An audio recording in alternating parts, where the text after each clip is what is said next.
Uchi and Soto. These are words you may know, you may not know. Some of my Japanese friends may know them. Some of my friends who learn Japanese may know them. A lot of my other friends won't know. Uchi and Soto, literally the concept of inside and outside. Uchi is the kanji, if you see the word Uchi, it's inside. Soto is outside. Now, Uchi and Soto is something that pervades every aspect of Japanese culture. Wherever you go, there are always the group who is the inside group and the outside group. Now, these groups change. You can move between groups, but there will always be inside and outside. Excuse me. And this is something that works on a huge scale. The whole of Japan is technically Uchi. It's the inside. It's the Japanese culture, the Japanese people, their history, their society, their cultural values. Even everything from the language to the usage of chopsticks. It's all Japanese. Even though, of course, they use chopsticks in China and Southeast Asia. But, let's not complicate that. And Soto is basically everybody else. Basically anyone who isn't Japanese, who isn't part of the Japanese cultural group. And this is something that leads to the perception of Japanese racism. Now, people very often say, the Japanese are racist, they're ignorant, they don't like foreigners. And this is true in some cases. I mean, the fact is there are racist Japanese people. There's no getting away from that. But as a whole, they are not racist. The Japanese are not a racist group of people. But they do have a concept of Uchi and Soto. Now, I can only speak from experience of having lived here for 6 months, which isn't really a long enough time to have made any kind of impact. But I've known people who have lived here for 10, 15, 20 years who are still not viewed as part of Uchi. They're not the inside group simply because they're foreign. They aren't Japanese. No amount of citizenship or language ability is ever going to change that. Now, of course, the argument for that would be that you're essentially the only thing that matters is really how you see yourself. If you consider yourself to be part of it, then that's great. But I'm talking about society as a whole. I'm talking about big, the big picture rather than the individual.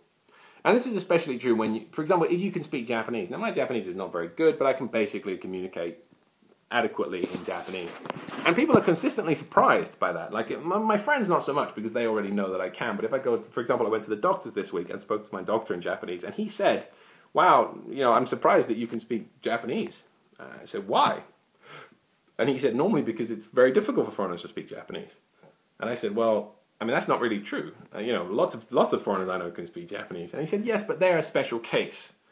And in my mind, I was like, what, you mean they live in Japan? But, I didn't really want to sass my doctor. The point is the guy could have ended up giving me some really bad medication if I pissed him off, So I figured, better not to sass this guy. He's going to give me some pills to make me feel better. And he did. They're wonderful. Anyway, and this kind of got me thinking about, the Japanese view of foreigners as a whole. Now, of course, individuals are different. We have, I know plenty of people who have gotten married. They've had, relationships, friends, families, and whatever. And they've gotten on very well in Japan. But I'm talking about society as a whole. And Japanese society has this very, like I've said, the singular view of Uchi, which is the Japanese, and Soto, which is everybody else. Everybody is outside. Soto is outside. It's everyone who's not Japanese.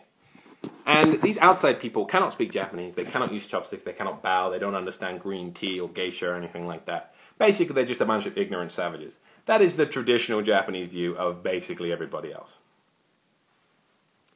And that's kind of a view that still exists today. Now, of course, to call yourself, Japanese people very rarely refer to foreigners as barbarians nowadays because, of course, history has kind of proven that actually, foreigners are far more successful than the Japanese in quite a lot of ways. So, culturally speaking, the word barbarian isn't really used anymore. But the idea of that still exists. And the idea that foreigners cannot use chopsticks or cannot speak Japanese is very common here. And this is something that I'm giving a message to my friends who may come to Japan that you really need to be aware of. If you use chopsticks with a new group of friends, they are going to pass comment on it. They are going to be surprised that you can use chopsticks. Even though using chopsticks is fairly straightforward, I think most people can agree initially, a little tricky, but once you pick it up, it's like riding a bike. It's just easy. You can just do it. I frequently use chopsticks to eat my dinner.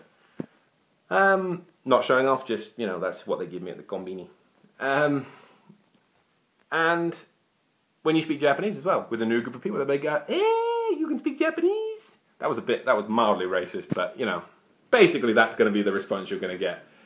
And the only real thing you can say is that, yes, I can. Because there's nothing you can do about it. And this is something that a lot of my friends have told me. Some people say, we have to educate these people, we have to make them understand. I was like, well, basically, you're going to be fighting against 2,000 years of culture. So don't bother. Just accept it. It's a little bit frustrating. It's actually a little bit funny sometimes. Because very often my reaction goes, hey, you can speak English. Because let's face it, in Japan, that's a lot less common. A Japanese person that can speak fluent English is a lot less common than a foreigner that can speak fluent Japanese in Japan. Trust me on that one. Anyway, just something to think about. I haven't made a video for a while, so I thought I'd say hi, how are you doing? I'm still alive, still living in my apartment in Kawasaki. It's my apartment. It's quite long. That's my stuff over there. It's my desk and my clothes. Me and TV and lamps and stuff. I have a big chair with a lamp behind it. May not seem like a huge deal for... Where is it? There it is. Big chair. The lamp's actually behind the washer now, but, you know. Anyway. But yeah, so I'm back. I may start making more regular videos, but to be honest, if you don't see anything from me before August, don't be too surprised. I'm very busy. I've got lots going on. Anyway, Uchi and Soto. Do some more research on it. It's a very important thing that you have to be aware of if you're going to come to Japan. Yeah, that's it. Hopefully this will be the beginning of something new. Perhaps not. I don't know. We'll see what happens. I love you all 6 of you. Ta-ra.